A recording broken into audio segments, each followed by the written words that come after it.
राज्यात पुन्हा एकदा शेतकऱ्यांच्या कर्जमाफीचा मुद्दा तापला आहे। विधानसभा निवडणुकीच्या प्रचारावेळी महायुतीच्या नेत्यांकडून कर्जमाफीचं आश्वासन देण्यात आलं होतं। त्यानंतर राज्यात पुन्हा एकदा महायुतीची सत्ता आहे। महायुतीला राज्यात प्रचंड बहुमत मिळालं। भाजप, शिवसेना आणि राष्ट्रवादी अजित पवार गट या तीन पक्षांचे राज्यात तब्बल 232 उमेदवार विजयी झाले, तर महाविकास आघाडीला केवळ 50 जागांवरच समाधान मानावं लागलं।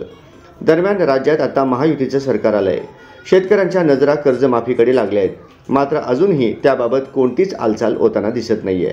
दुसरीकडे महायुतीच्या नेत्यांकडून सातत्यानं सुरू असलेल्या वेगवेगळ्या वक्तव्यामुळे शेतकऱ्यांमध्ये कर्जमाफीवरून संभ्रम निर्माण झालाय। या विरोधात आता प्रहार जनशक्ती पक्षानं चांगलीच आक्रमक भूमिका घेतली आहे।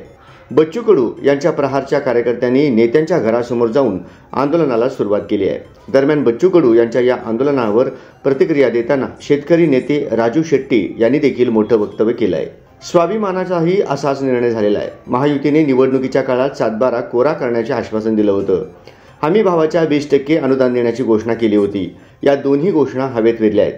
शेतकरी आक्रमक झालेला आहे आणि सध्या आमची ही जनजागृती सुरू आहे।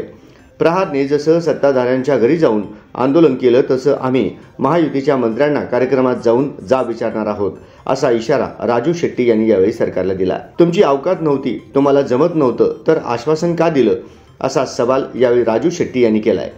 पुढे बोलताना ते म्हणाले की अजित पवार सांगतात आम्ही आता 7/12 कोरा करू शकत नाही, राज्याची तशी स्थिती नाही, मग महायुतीने खोटं आश्वासन का दिलं, शेतकऱ्यांना का गंडवलं, राज्याची आर्थिक स्थिती बिकट आहे, तर शक्तीपीठ सारखे खर्चिक प्रकल्प महाराष्ट्रावर का लादतात, त्यामुळे यापुढे महायुतीच्या नेत्यांना राज्यात फिरणं मुश्किल करू, असं राजू शेट्टी यांनी म्हटलं आहे।